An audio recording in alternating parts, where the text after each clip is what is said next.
평강이 우리 가운데 임하시기를 축원합니다. 어제 6일 토요일은 전국이 다 흐리고 또 비가 오고 꽤나 쌀쌀했습니다. 그렇지만 어제는 여름에 들어선다는 입하였습니다. 이제는 여름이라는 겁니다. 아마 비 온 뒤에 온통 산과 들이 푸르름으로 여름임을 확연하게 이제 알려줄 것인데, 농사 짓는 분들도 더 바빠지겠죠. 활짝 핀 꽃과 푸르름을 마음껏 풍성히 누리며 사시기를 주님의 이름으로 축복합니다. 5월은 가정의 달입니다. 겨우들의 가정마다 주님이 주시는 기쁨과 즐거움이 넘치시기를 빕니다. 저는 어릴 때부터 늘 생각해오고 꿈꿔왔던 가정, 행복한 가정이 있습니다. 그러면서 꿈꿔왔던 가정, 행복한 가정을 생각하면 떠오르는 단어가 있는데, 둥지, 보금자리, 품이라는 단어가 늘 생각이 났고 제 마음에 있었습니다. 새들은 알을 낳고 부화시킬 둥지를 짓는 일에 최선을 다하는데, 여러 가지 재료를 물어다가 얼기설기 엮어서 생명의 보금자리를 짓습니다. 둥지의 바깥은 투박해 보이고 거칠어 보이지만 둥지 그 안쪽은 부드러운 곡선을 이루고 있습니다. 새들은 그 곡선을 만들기 위해서 자기의 부리로 수천 번, 수만 번을 그 둥지를 문지른다고 그래요. 새로운 생명을 키우기 위한 사랑의 수고겠죠. 우리 시대를 가르쳐서 품이 사라진 시대, 품이 없는 시대다 이렇게 말합니다. 품은 옷을 입었을 때 가슴과 옷과의 틈을 이루는 말이기도 하지만, 앉거나 안기는 곳으로의 가슴을 뜻하기도 합니다. 제가 어린 시절 마당에서 이렇게 놀다 보면, 지금은 잘 보지 못하지만 그때는 솔개, 매 이런 것들이 하늘을 가끔 이렇게 날아다닐 때가 있어요. 그러면 저 하늘 위에서 그림자가 이렇게 비춰지면 저도 모르게, 또한 저희 부모님도 순간적으로 구구구구구구 그래요. 그러면 마당에서 놀던 닭들이 순식간에 후다다다닥 해가지고 병아리들을 데리고 닭장으로 쑥 들어갑니다. 그리고는 자기의 작은 날개 아래 그 병아리들을 품습니다. 그 병아리들을 보호하려고 하는 품이지요.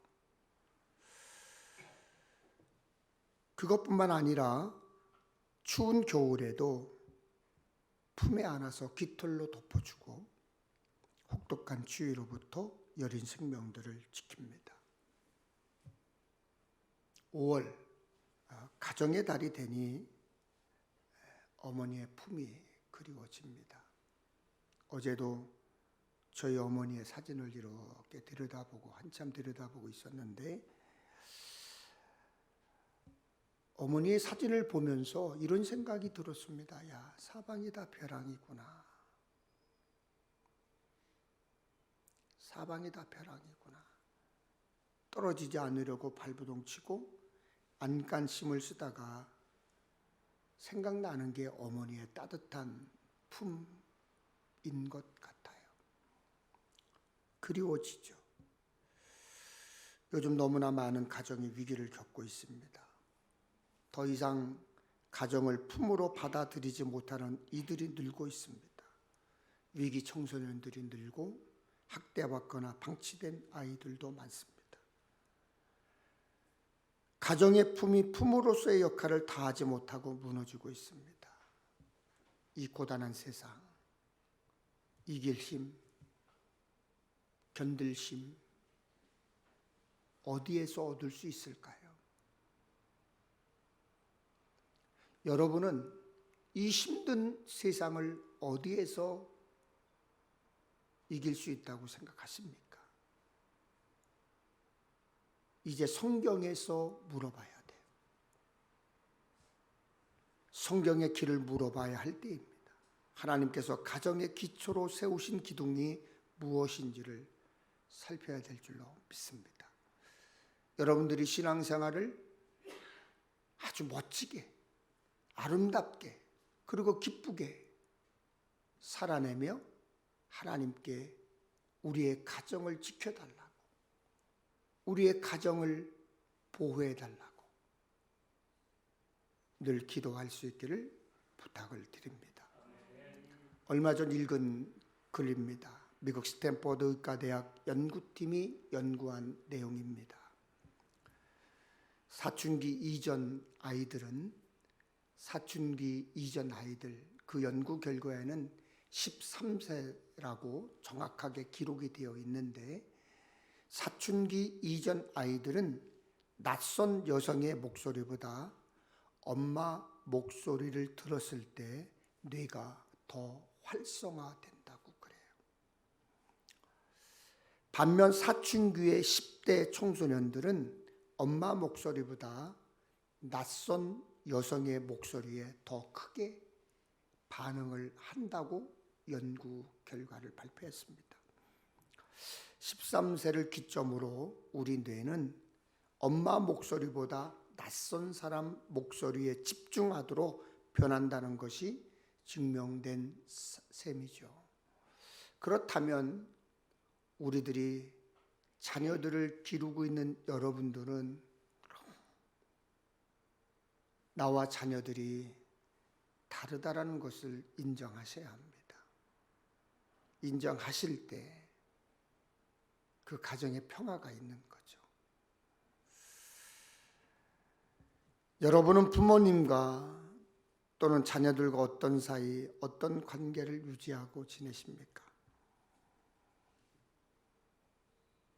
바라기는 여러분과 자녀들 사이에 그리스도 안에 아름다운 사랑의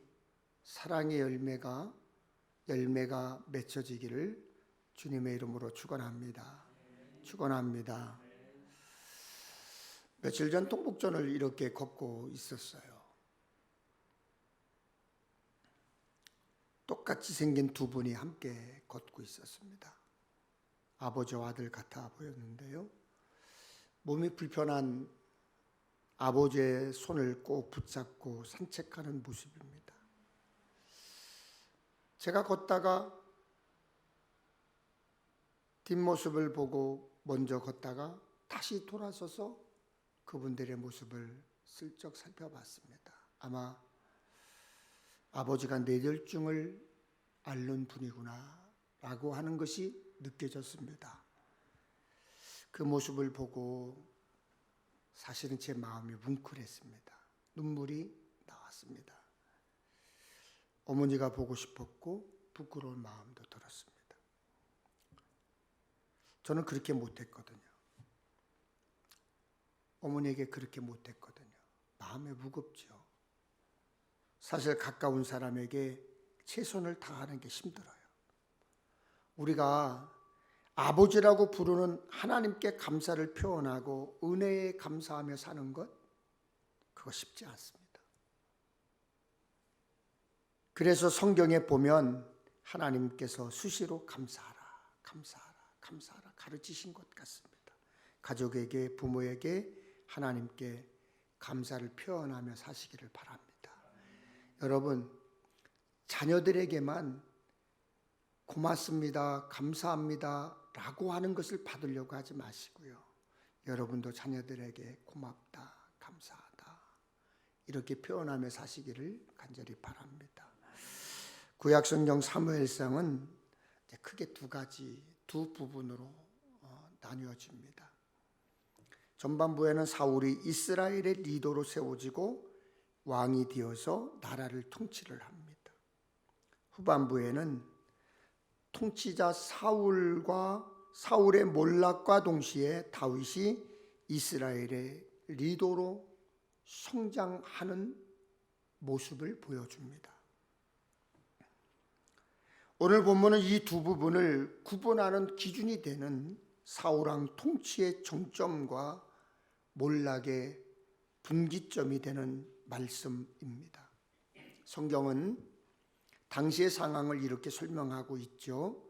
사무엘상 14장 47절에 보면 사울이 이스라엘 왕위에 오른 후에 사방에 있는 모든 대적 곧 모압과 암몬 자손과 에돔과 소바의 왕들과 블레셋 사람들을 쳤는데 향하는 곳마다 이겼다고 증언하고 있습니다.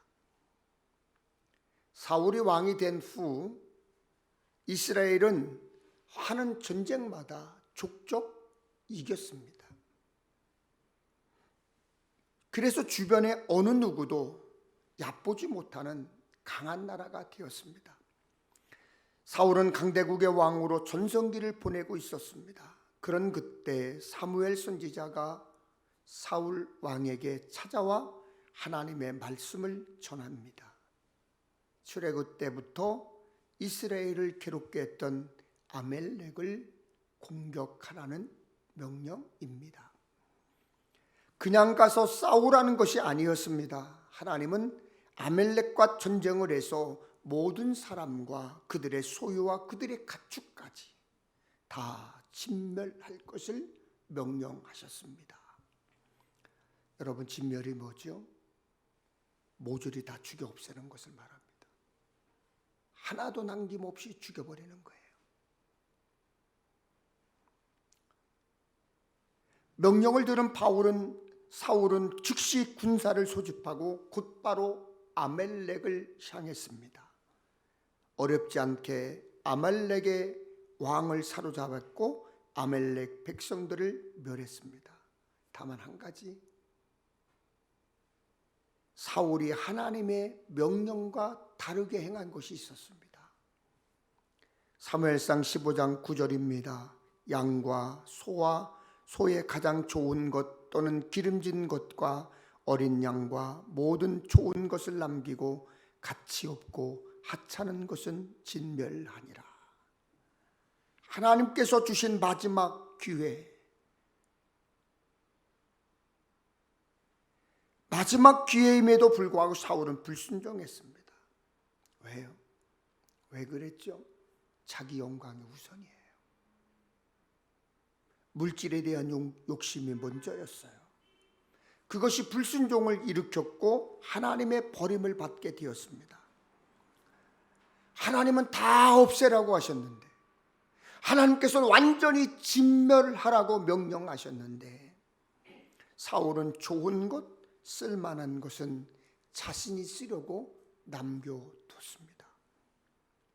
그리고 가치 없는 하찮은 것들만 진멸했습니다. 여러분,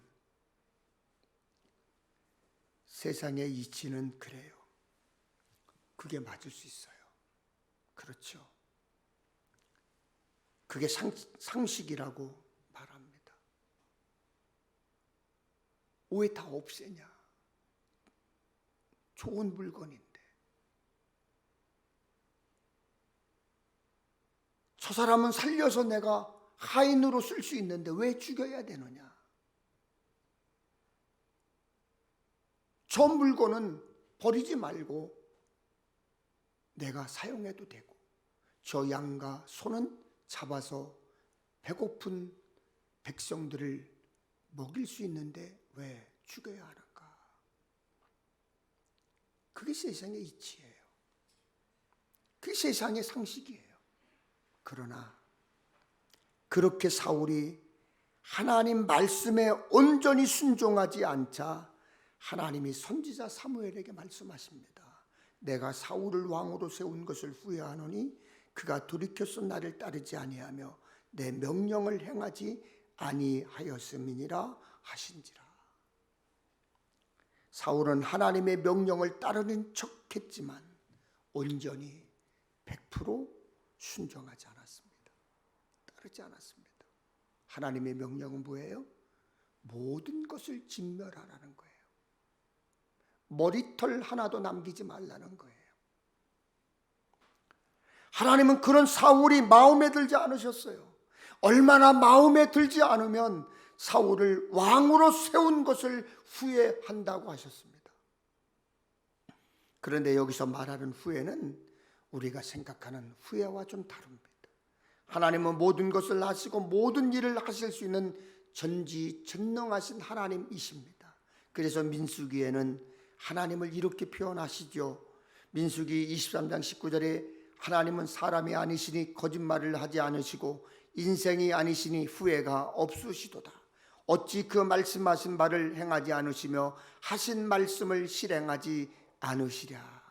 하나님은 후회가 없으신 분이라고 말씀하고 있습니다.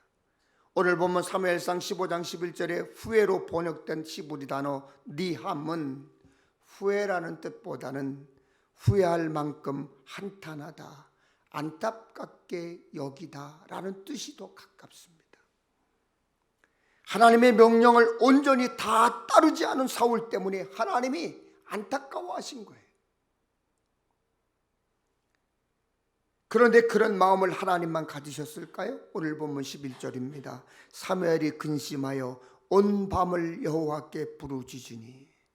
쉬운 성경에는 당황했다고 했고 세번역 성경에는 괴로운 마음이라고 표현하고 있습니다. 또한 밤이 새도록 안타까워 부르짖었다고 했습니다.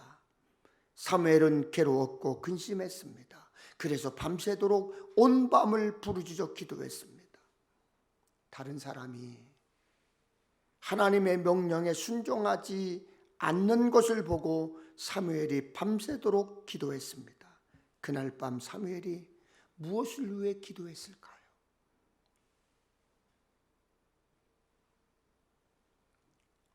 자기 아쉬운 것, 자기에게 필요한 것을 위해 기도했을까요? 자기를 세계적인 종이 되게 해달라고 기도했을까요? 사무엘의 근심은 하나님이 세우신 사울왕이 하나님께 순종하지 않고 하나님을 안타깝게 한 것 때문이었습니다. 사울은 하나님의 마음을 헤아리지 못했지만 사무엘은 하나님의 마음을 알았어요. 사무엘은 하나님의 안타까운 마음을 안타깝게 여기셔서 철야 기도를 했던 것입니다. 본문 12절에는 밤새워 기도한 사무엘의 다음 행동이 기록되어 있습니다. 사무엘이 사울을 만나려고 아침에 일찍이 일어났더니. 전날 밤 사무엘은 밤새도록 기도했죠. 그런데도 아침에 일찍이 일어나 움직였습니다. 하나님을 안타깝게 한 사울을 만나려고 길을 나섰습니다. 하나님이 안타까워하시는 것을 알고서는 가만히 있을 수가 없었습니다. 하나님의 명령에 불순종한 사울을 그냥 내버려 둘 수 없었습니다. 기도만 하고 있을 수 없다는 거예요. 사무엘은 사울왕 때문에 나라 망하는 게 두려워서 기도한 게 아니었습니다. 하나님의 마음을 알기에 밤새 기도했고 안타까워 아침 일찍이 사울을 만나러 갔습니다. 믿음의 사람들은 언제나 하나님께 물어야 돼요. 아멘. 믿음의 사람들은 언제나 하나님께 물어야 돼요. 그리고 묻고 말씀이 임했을 때 즉시 순종해야 돼요. 예수 믿는 우리는, 하나님을 아버지라 부르는 자녀된 우리는 얼마나 하나님의 마음을 헤아리려고 애쓰십니까? 얼마나 하나님의 원하심이 무엇인지 생각하고 사십니까? 하나님의 뜻을 어기는 사람을 위해 기도해 보셨습니까? 찾아가서 그렇게 하면 안 된다고, 그렇게 살면 안 된다라고 권면해 보셨나요?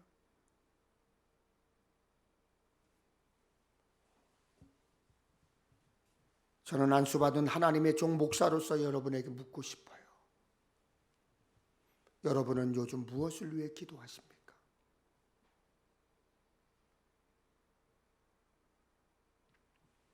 아직도 코로나가 완전히 사라진 것은 아니지만 예전에 비해서 심각성이 많이 줄었습니다.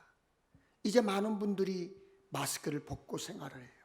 그래도 많은 사람들이 아직 코로나에 대한 두려움이 있는지 마스크를 쓰고 있습니다.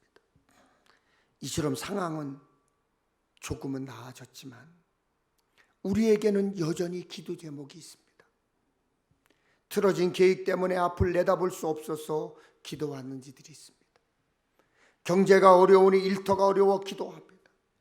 가족을 위해서 기도합니다. 부모를 위해서, 자식을 위해서, 형제를 위해서 기도합니다. 건강을 위해 기도합니다. 교회를 위해서, 각자의 신앙을 지키기 위해서 기도합니다. 나라가 바르게 경영되도록 기도합니다.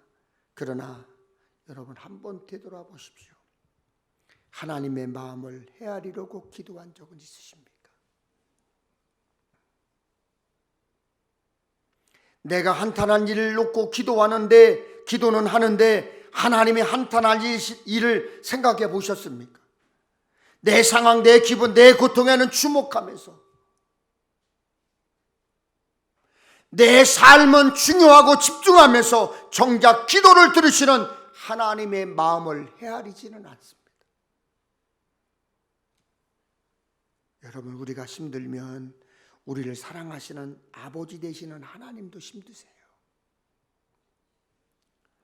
여러분 자녀들이 힘들 때 부모가 더 힘들지 않던가요? 전 그렇던데요.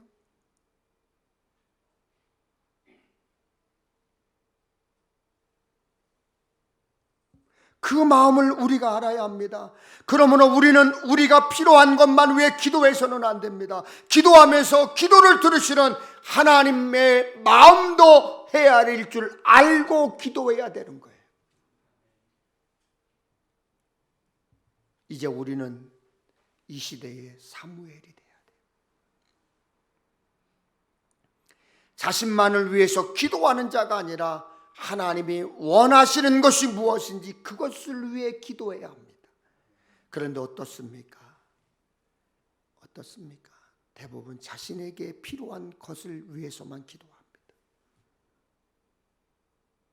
자기에게 필요한 것만, 자기 위주, 자기 생각만 해요. 여러분 치킨 좋아하시죠? 안 좋아하세요? 저는 저녁만 되면 아주 미칩니다.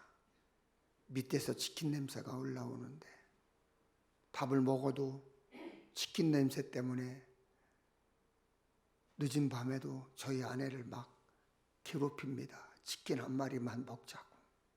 그러면 단호하게 거절을 합니다.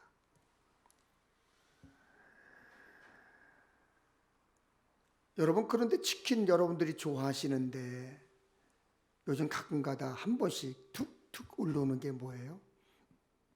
치킨 값을 올리겠다. 좋아하는 치킨이고 맛있는 치킨이고, 그런데 그 치킨 값이 오르면 어떻습니까? 다른 물건 오르는 데는 그렇게 언론들이 떠들어대지 않아요. 그런데 치킨값 오른다는 얘기만 나오면 언론에서 민감하게 반응을 해요. 그러고 보면 사람들이 치킨을 좋아하긴 좋아하는 거예요. 한국 한식진흥원의 조사에 의하면 우리 국민 10명 중 6명은 치킨이 한식이 아니다, 이렇게 생각한대요.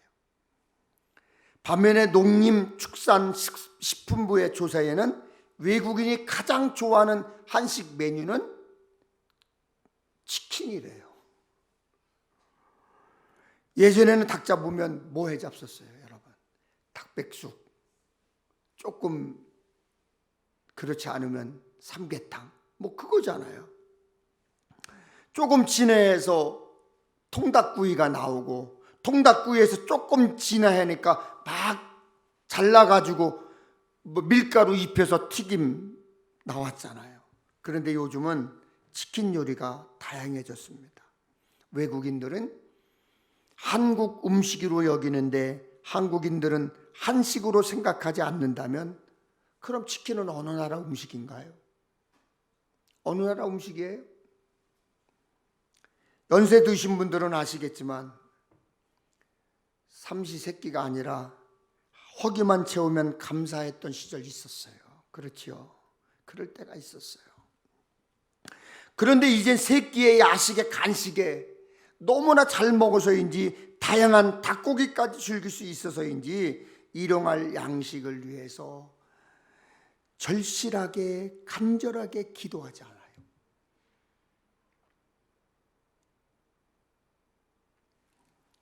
사람은 자기 욕망이 채워지면 좀채 기도하지 않습니다. 자기의 필요가 채워지면 좀채 기도하지 않습니다.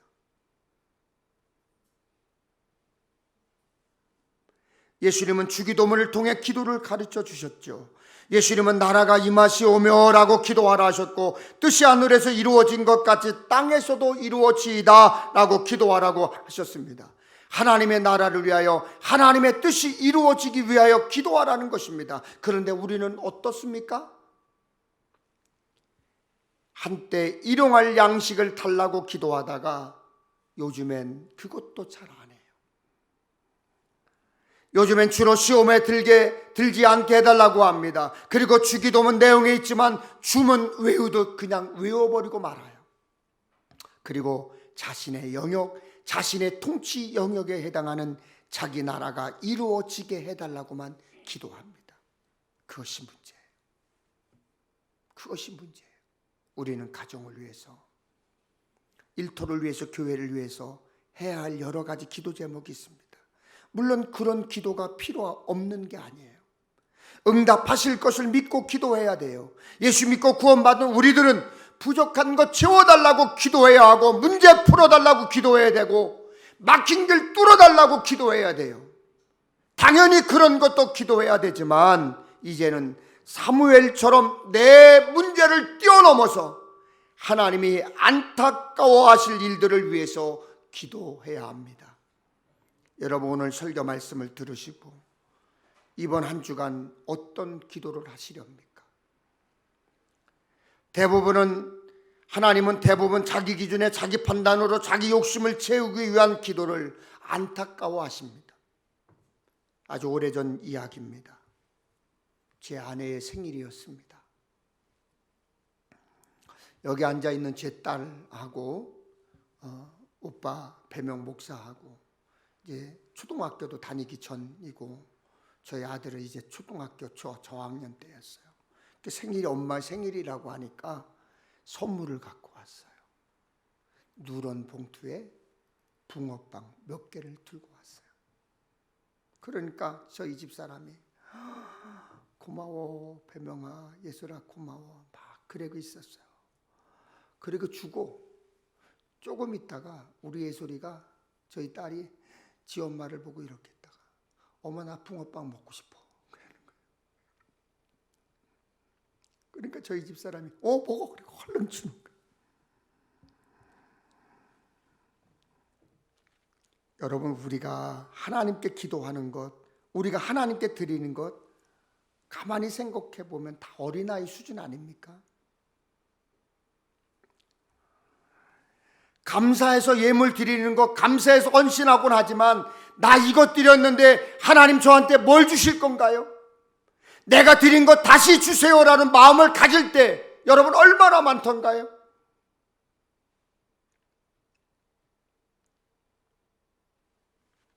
이번 한 주간 하나님의 마음을 살피며 기도해 보시기를 바랍니다.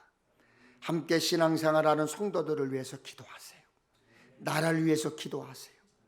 세상을 향해 복음의 빛을 발하는 교회가 되기 위해 기도하세요. 선교사를 위해서 기도하시고 전쟁 중인 나라를 위해서 기도해 보세요. 예수님 영접하지 못한 가족, 친척, 친구들을 위해서 기도해 보세요. 밤이 새도록 온 밤을 새워가며 기도하지는 못할지라도 그렇게 권해 보세요. 예수 믿으라. 신앙생활 바르게 하라. 여러분 전해 보시길 바랍니다. 그리고 안타까이 기도해 보시길 바랍니다. 아침 일찍 움직였던 사무엘처럼 하나님의 마음을 가지고 하나님의 마음을 헤아리고 몸을 움직여야 돼요. 집사, 권사, 장로의 직분을 받으셨습니까? 힘 있을 때 봉사하세요. 교회에 봉사한 일이 생기고 힘쓸 일이 생겼습니까? 교회에 순종하고 헌신하고 물질 드릴 일이 생겼습니까? 젊을 때 하세요. 나중에 힘 사라집니다.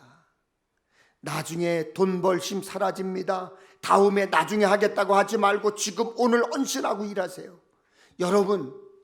여러분의 나중이 보장되어 있습니까? 여러분에게 미래가 보장되어 있습니까? 여러분 나이 먹으면 하고 싶어도 간절해도 못해요. 그때는요 들리지도 않아요. 보이지도 않아요. 와서 봉사하고 싶어도 허리 아프고 무릎 떨리고 손 떨려서 일 못해요. 하나님의 말씀에 거듭 불순종하는 사울에게 사무엘은 무엇보다도 순종을 강조했습니다.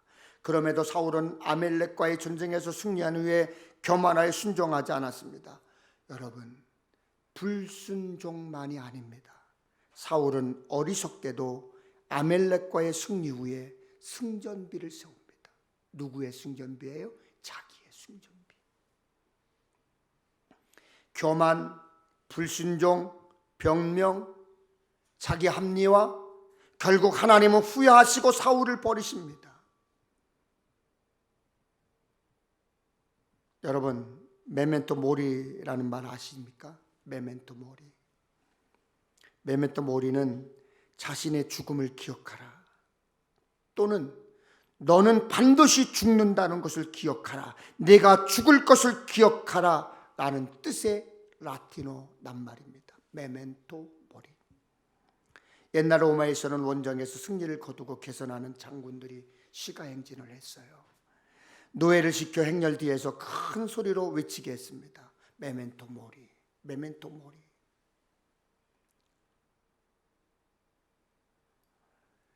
라틴어로 죽음을 기억하라는 뜻인데 전쟁에서 승리했다고 너무 우쭐대지 말아라.